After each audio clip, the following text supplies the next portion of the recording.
Okay, so this evening we're very privileged to have someone who has lived in Port Melbourne all her life. More or less. And I think is your title Dr. Judith Mackenzie? Yes, or Miss Mackenzie. Or Miss Mackenzie. Depending. Okay. And I believe that your specialty was orthopedics. That is correct. Now, I know that you must have been a trailblazer for women because men have always dominated that particular field of medicine. So I think you might be a trailblazer. So let's give her a round of applause. You're hoping, Greg. Yes. On. No, that's good. Oh, you've got one of those. Okay. Yeah. Is it on?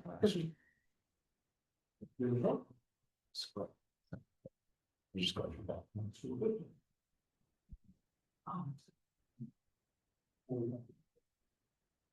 So Gary, what's the best way for us to be both together? Probably just move your chair over here, I think. Yeah. Once I'll put the. It's going to be a Q&A. That's right. We're going to ignore you all. And anyone can ask anything, Yeah. more or less. Yeah.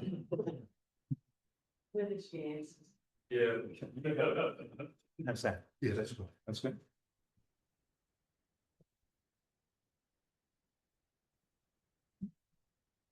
You're going to love this. Right.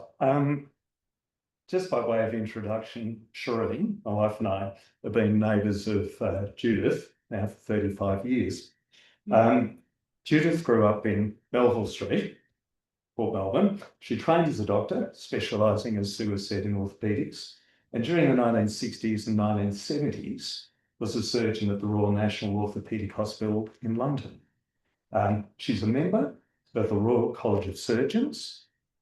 And Judith returned to Australia and Port Melbourne in the late 1970s, I think. Yeah, and subsequently employed her surgical skills at the Royal Talbot Rehabilitation Hospital until her retirement. But let's hear from Judith herself as I ask her now a series of questions. So, first question, Judith. Tell us a little bit about the advent of your family in Port Melbourne. Who were they and where did they hail from? As far as I know, they hail from Skegness, which is in the near Chatham Docks in the UK. And they were involved in dry docks. And my great-great-grandfather came here at the age of 21 as a specialist deep-sea diver. And they continued with deep-sea diving. His son was also a deep-sea diver. And they ran Watson's Baths in Port Melbourne. The diving part, though, continued. I can remember as a child, we'd come home from Sunday school and your job was to turn the machine so they could check the airlines to the diving suits. And we had up to a dozen diving suits in the shed in our backyard, which also had to be checked. And the weights checked and everything like that. So they were basically divers, and they lived at 1 Beach Street. And I live in half my great-grandmother's house. I think it got shifted from Beach Street to Melville Street. Yes, that I was going to ask you about. That's one of the great curiosities. Yes, I didn't ever ask questions about this, which is very stupid. So Judith has this wonderful house just opposite us, and because of its vintage, you would just imagine that it's always been on its site, but apparently it came from 1 Beach Street. Oh. And the baths were shut in 1905 to make way for the town pier. And that's really all I know about them. Yeah. Gary, I think we do have an image. I think image number 8 is Watson's Baths. It's the only one we've been able to find. So, and I think you must have a copy of it. I think the Society must have a copy. I had great difficulty getting. I think we have. I think we must have, John, because they wouldn't get it in Bill Curtin. Yeah. We'll check that one out. But I presume that it's taken looking toward Williamstown, towards Station Theatre. Now about that house of yours, because I'm just endlessly curious about it. So number 1 Beach Street, Yes. and it's a single fronted house in Melville Street, but it was a double It fronted was a house. double fronted house. What happened to the other half? I don't know. But I don't know what they did with that. yeah. But only half came. Yeah.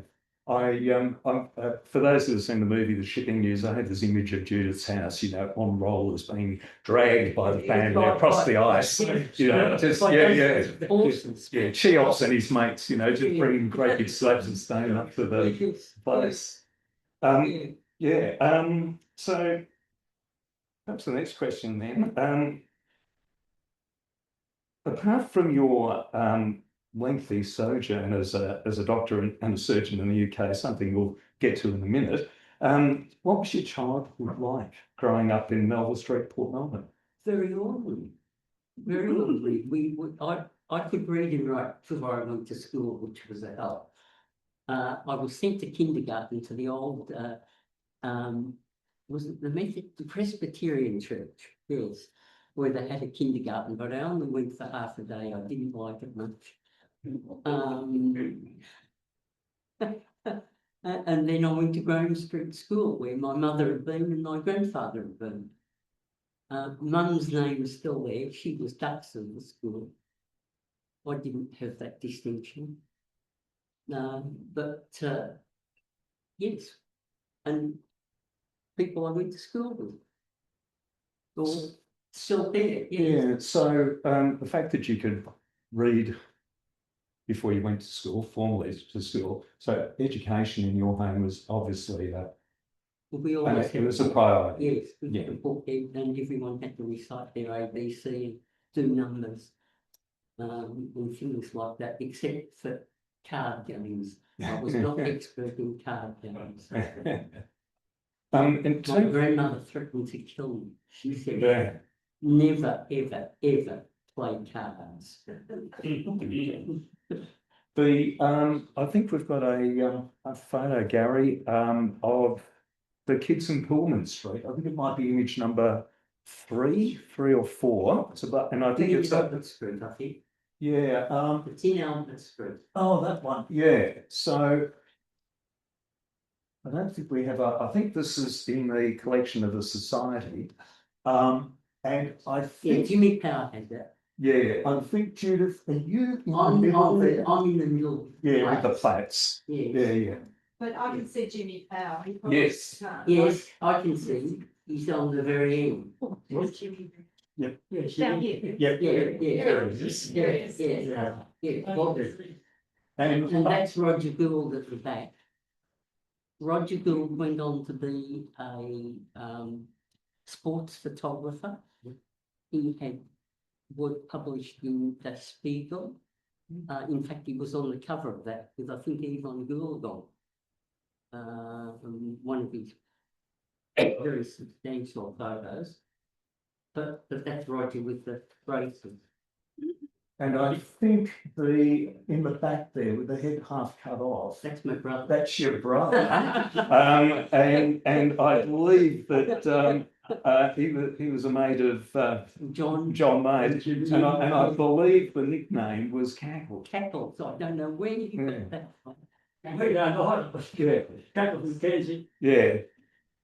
Possibly because he kept pigeons. He was a pigeon fancier. Well, that's true too. You couldn't And, live in the I backyard. don't know the pigeons cackle, but that's near enough. I can't remember the way he laughed. Did he laugh with a cackle? Well, I can't remember. I don't think he did. but he was a good fellow, but he wasn't a rough knockabout bloke like most of us in Port were. He's a bit more of a gentleman than that. Yeah. Well, I think you were telling me that you totally forgotten about I that had. nickname until John mentioned Until it. you mentioned it the other day. Yeah. You asked, Yeah. yes. And then you said you had a nickname too. You were called Oh, I Stan. called Sam. My uncle never called me anything else but Yeah. Sam. And I asked you why. I had no idea. You've got to ask questions. Yeah. That's right. No idea, but I was always addressed as Sam and introduced to people as Sam. Yeah. Uh, I think one of the things which distinguishes you, and certainly for a girl and a woman of your times, was your educational journey. Can you tell us a little bit about your schooling? Well, I went to Graham Street, obviously, like the rest of the family. And from there on to Middle Park Central School. And then I was lucky enough to get into Mac Robertson Girls High School. And they looked after you very well.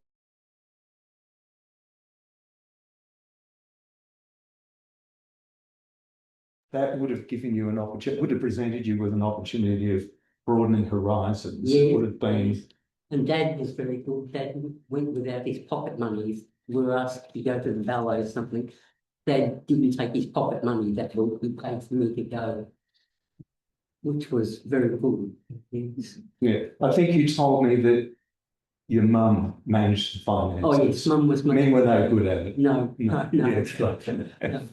She doled out money to everyone. yeah. You got your share for the week, and that was it. Yeah. When you graduated from school, you went on to study at the University of Melbourne. Yes. I guess the first question is, why medicine? I'd always wanted to be a doctor. Yeah. When I played with dolls, I put them in bandages. And I just thought that's the way to go. Yeah. But it wasn't easy because they didn't like women going into medicine. If they could put you out, they would. Yeah. But anyway, I got in. Yeah. And what particular branch of medicine were you interested in? You know, Bones from the word go. Bones. Yeah. But the best job I ever had was in urology. I really like urology, but who's ever heard of a lady urologist? Especially 60 years ago. Which, Well, yeah, well, that was true too, yes, but I was lucky. I could negotiate. So you gave an offer they couldn't refuse. Well, at Prince Henry's, you had to rotate between jobs, and orthopedics was the most popular job they had, and urology was the most disliked job. So I said I was happy to do urology if they'd let me do orthopedics. So I negotiated that, and I in fact really enjoyed the urology. But as I say, who's ever heard of a lady urologist there? You've got no work whatsoever from anyone. so stepping back a moment, back at while you're at university, it must have been a pretty male-dominated Yes, environment. 20 women and 120 men in the medical school, and in anatomy we were all sat down the front, so they could direct very crude jokes at us. That was the sort of norm, as it were. But I was so stupid I didn't get the jokes. A very serious home you came from, and a very serious demeanour. Yes. Oh, it hadn't entered my head. Anyway, they soon liked me. Am I correct in saying you were the first Port girl to As far qualify as a as doctor? I know, I'm the first person from Port Melbourne Yeah. to qualify as a doctor. Interesting. Yeah. I can't be certain of it 100%, but I think that that's correct. Yeah. I was the first person from Port. And my most embarrassing moment was I got on the tram outside Prince Henry's, and 4 fellas I've been to school with stood up and raised their hats and said, "Hello, doctor." I reckon that's something nice. That's pretty good. I was very embarrassed. So when did you, what year did you graduate, and what was your first professional It was assignment? about 1962, I Yeah. think, and I was at Prince Henry's where Mhm. my very first job there was in a general medical ward. Mhm. Then I moved to general surgery, where they wouldn't let me operate because the second in charge of the unit said there's no place for lady surgeons. But anyway, that was overcome too because the head of the unit said she has to operate. Mhm. So that was okay. And then in casualty, where anything went. So you then, at a very early stage in your career, you moved to the UK. So Yes. I guess the question is, what motivated your decision to travel to Britain? A, I wanted to go, but Yeah. B, we were at the changeover because up until about that time, the only way you could become a surgeon was to go to the UK and graduate in surgery from one of the Royal Colleges there. And they were only just setting up the Royal Australasian College of Surgeons. And I was, as I say, at the crossroads, but I decided I'd go to the UK and do it there. And it was a good move because you've got a lot more experience, a lot more experience. They really threw you in the deep end. Was it easy to find a position there when you travelled? Yes, Yeah. yes, because Australian doctors were very welcome Okay. there. It was no problem to get a job, except I landed a Lenny up in Warrington. When I got to the UK, the Royal College of Surgeons said I needed to do 12 months more surgery and 6 months more casualty. So I took this casualty job at a place called Warrington, which is on the ship canal between Manchester and Liverpool. And I was the first white doctor they had in 6 years. And that was quite exciting because, I mean, they were really dreadful, some of the doctors. I can't tell you how bad they were. You wouldn't want to fall into their hands. So moving on through your medical career in Britain, so where did you go after that? I went to do general surgery. I went to a place called Queen Mary's Hospital for the East End, Stratford E15, where the Olympic Games was held. Very East End. If you've ever seen Call the Midwives, I can vouch for it. It's exactly correct.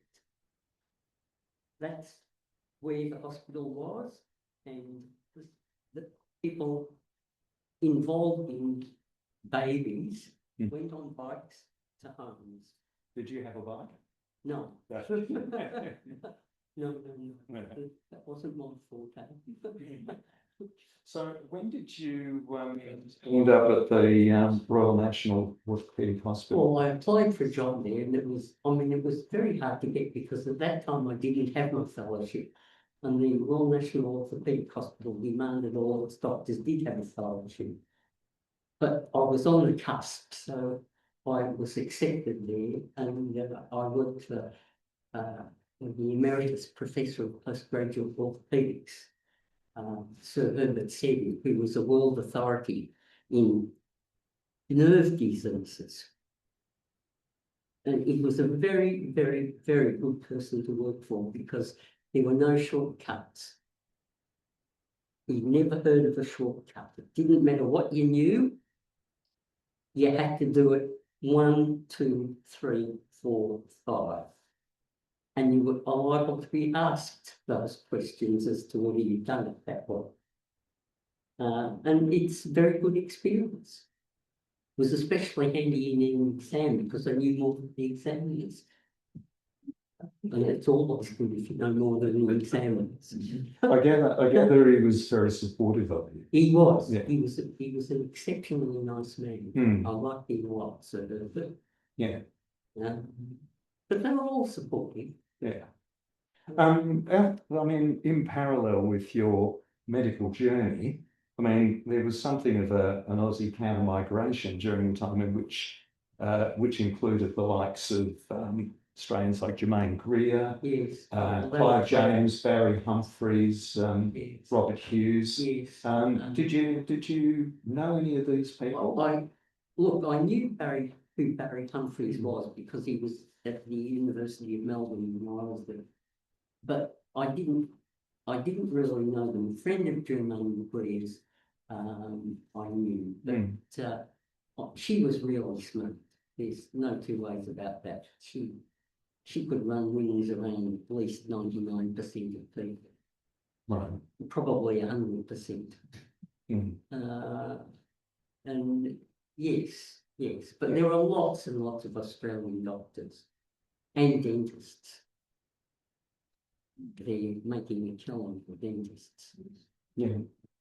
Just jumping ahead to when you returned to Australia, a neighbour of both of ours was the Australian actress June Jago. Yes. And June Jago, for I think probably people do know, but just in case you don't know, she was Olive Cook in the very first production of Ray Lawler's classic Summer of the 17th Dog.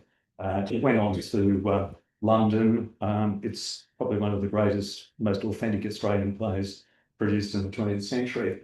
And June was a neighbour, and I didn't actually know who June was.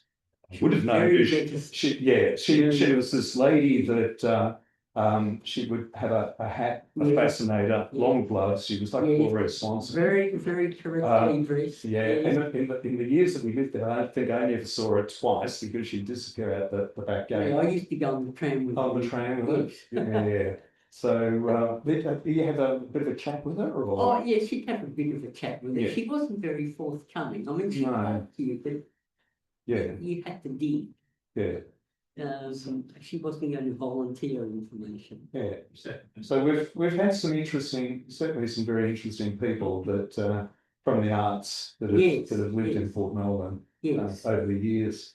Getting back then to London, what was your life like in London outside of medicine? What was it like being in London at that? Oh, it was very good actually, because there's so much to do. We were very ignorant here, really, in things like, I was as well educated medically as any of the English doctors I encountered, but I wasn't as well educated as regards the theatre, music, opera, because these things really didn't happen here.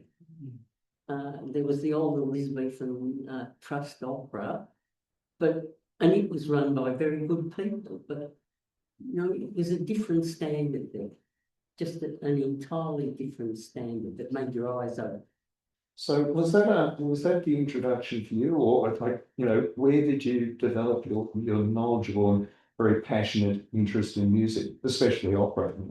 Well, just by accident, you went along and you were absolutely blown away by the spectacle, by the standard of the orchestral playing, by their singing.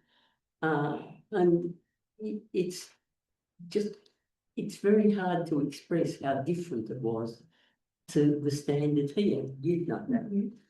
Equating the dates when you gave the date of the 60s when you started practicing, was it? And I was equating with that with where my career was at that stage too, and the kind of standard. Well, the Elizabethan Trust Opera was about that time that started. Yes, and it had a little bit with the English National Opera, or what was the Sadler's Wells Opera then.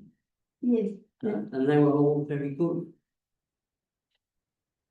It's the best we could do there, and certainly some of them were quite well educated, and some of them went on to make a good career overseas. Yes, at that stage. They didn't stay with it. When I joined the National Theatre, it was 1956, as an opera student, and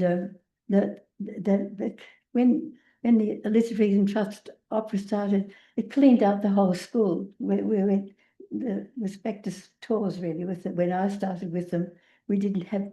They were all talking about those wonderful singers that had gone off to London. Yes. Elizabeth Fretful and can't remember the men's names. I haven't been thinking about this lately. So how long did you spend in the UK?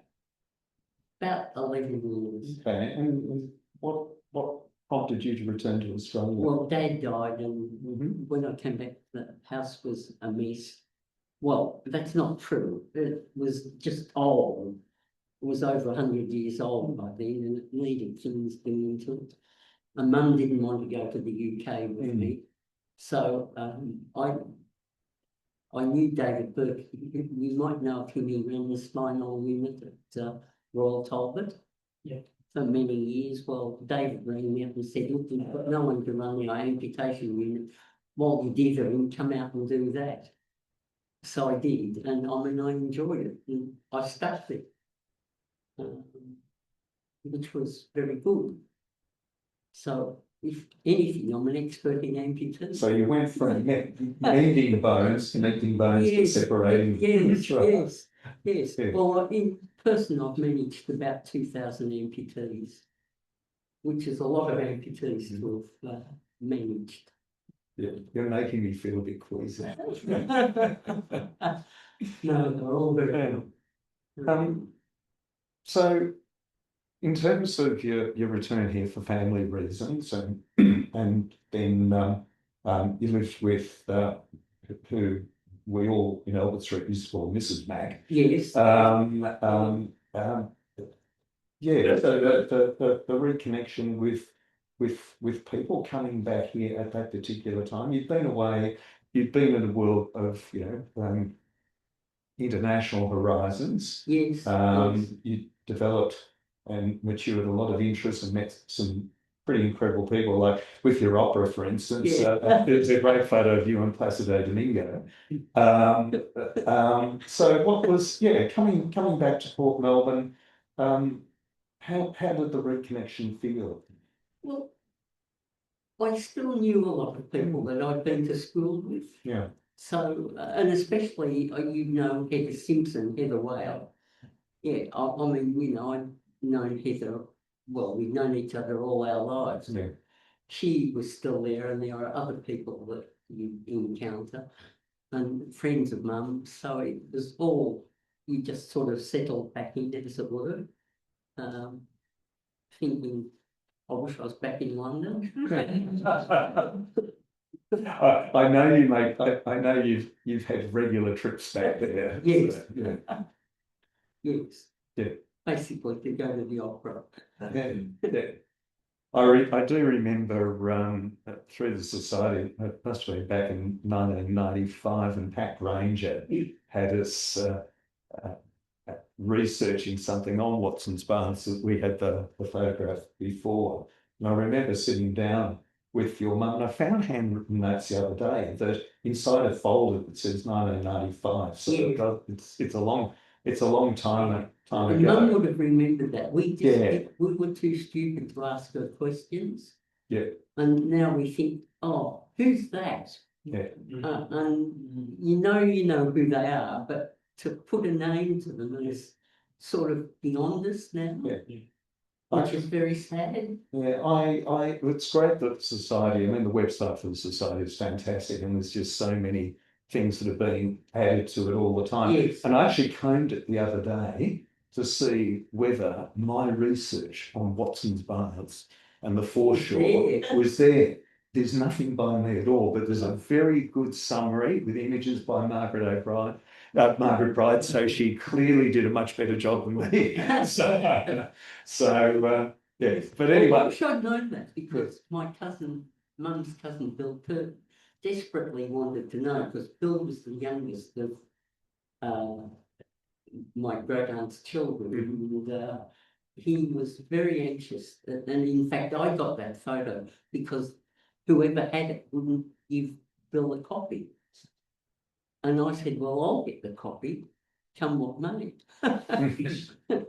And I gave in exchange a photograph of my great-grandparents who owned the Butlers. Is that the photo you've got hanging up on the wall? Yes. Gary, I think there's the snap of, I think, Judith's your grandparents or? Yeah, my great grandparents. So those, Yeah. are they the Watson Barnes? Yes, people? they're the Watson Barnes Okay. people, and they're in the garden of my house, or I'm in the garden of their house, shall we say? Yeah. Yes. And I know my great grandfather went to the UK just before the war to buy some more diving suits. They were £5 each, which was very expensive. And he came back with something like 10 diving suits, so it was a lot of money that he invested. And now we didn't even think to grab one of the helmets. I don't know what happened to them. They belonged to my great aunt. They were in the shed in our backyard, but they belonged to my great aunt. And I think they just decided to sell them. We weren't smart enough to say, well, what's happened? So when you returned here, so you're working at Royal Hotel, kind of delimiting people. So when did you retire? How long did you? I retired about 15 years ago. Oh, okay. Yeah. Yes. Yeah. And so since then, you've I been- paint. paint. Yes. Okay. Houses. Right. Listen, John, don't get too smart. Oh, yes. Hmm. No, Yeah. I paint. Okay. I'll be knocking on the door and I'll be searching the walls. So probably just to wind up. So you're coming up to a significant birthday milestone, and your family's presence in Port Melbourne extends back to what, the 1880s, something like that. Probably More? 1851 is when my Okay. grandfather arrived. Okay, so the family's been here. Yeah, they're almost like foundation members of the Yes. society. Yes. And bearing in mind that you've lived a considerable period overseas, returning to Australia, I know there's going to be a fraught question, but I won't answer it. yeah, that may be wise. But you know, Port Melbourne obviously has changed over that extended period of Not time. good. Not No. No. I don't like the high rises. I don't like the Yeah. sorts of activities that go on in port. And I don't like the way that some of the down and outs are treated. Mhm. I think a lot more could be done. And in fact, Mr. Councillor, I've been on to the council today about a lady who's extremely dirty and dilapidated who needs council support. Yep. Happy to get some details. Yes, my problem is I only know her first name, and I can tell you where you can find her Yeah, and all sure. the rest of it, but she really, really, really needs help. And somebody should be looking after her. Yeah, we'll chat after tonight, and we'll get on to That's it. very kind of me because Thank you. I've just spoken to the council people today. I know in our relatively short presence in Port Melbourne, 35 years, I know when we first arrived, there was a gentleman, in fact, Sheree and I were the youngest people in the street when we arrived, and we were the kids, and now we're, well, with the exception of your good self, we're more the senior citizens. But I know when we arrived, I'd come from, I was living in a flat in Hawthorne. There are 18 units, there are about 40 people on the block, and I lived there for a number of years. And I was never so lonely as I lived at that address. And coming to Port Melbourne, it was a very embracing. Well, everyone knew everyone, and they made sure they introduced themselves. Yeah, and you help people. I mean, it was only when I came back from the UK that we started to shut our door. We never ever locked the doors. Mm. It just didn't enter your head that you'd go out and lock the door. Because somebody might need something, might want to come in and borrow something, or Yeah, you know, take a handful of what you will. So that was a bit of a thing that you had to lock things. Yeah. But it's the lack of care around. I just don't know what you do to assist some of the people in the housing commission, for instance, who are quite bonkers. You know, they're a danger unto themselves, let alone to other people. And I don't know how we arrange things in Port Melbourne. Once upon a time, they would have been looked after. People would have gone to make sure that they were fed and all the rest. Well, on that rather Grim note. sober, look, it's actually it's always been a privilege knowing you. And it's been wonderful tonight, actually, to have you come along and for me to have fun sort of sitting up the front here with a microphone. Something I've never done before. But no, it's been wonderful just having these insights and for you to tell your own story, you know, with a little bit of prompting. So thank you very much. I don't, Sue, do you want to? Hasn't been too long. No, it's been good fun. Yeah. Good question. Yeah. You mentioned something specials happening next week. You didn't elaborate. Oh, it's Thanks, John. Yeah. All I'll say, John, it's not time for a telegram yet.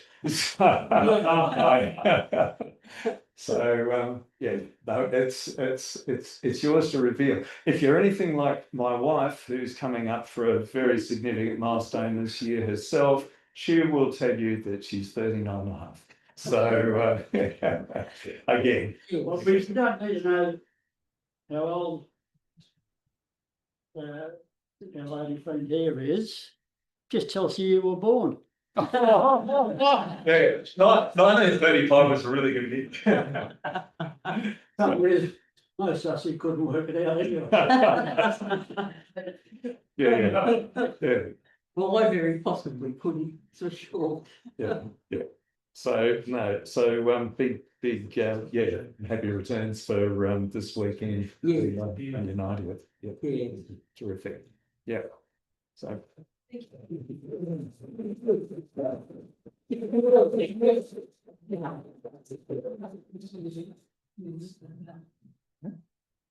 you. It's been such a privilege to have you with us tonight. It's very kind of you. Hear all the stories, and I don't think she really has conveyed to us what a trailblazer she must have been. I can only just imagine it. My husband's a medico, and one of his mates wanted to do orthopaedic surgery, and she had tremendous difficulty in persuading them to do it. And I mean that was only 40 years ago. Yes. Yeah. And it's still not easy. No. Still not easy. So we have a very special person here, and we're very privileged to have you along tonight. And thank you, Greg, for answering all those questions and keeping us on our toes. And I have a little presentation for you. This is a book that was written by Margaret and Graham Bride, and it is the history of European settlement in Port Melbourne, the first 100 years from 1835 until 1935. So I hope you enjoy it. Just when I was born. Very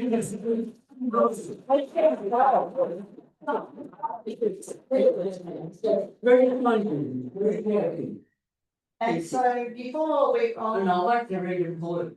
yeah, yes, the red and blue is very significant. My dad was on the committee at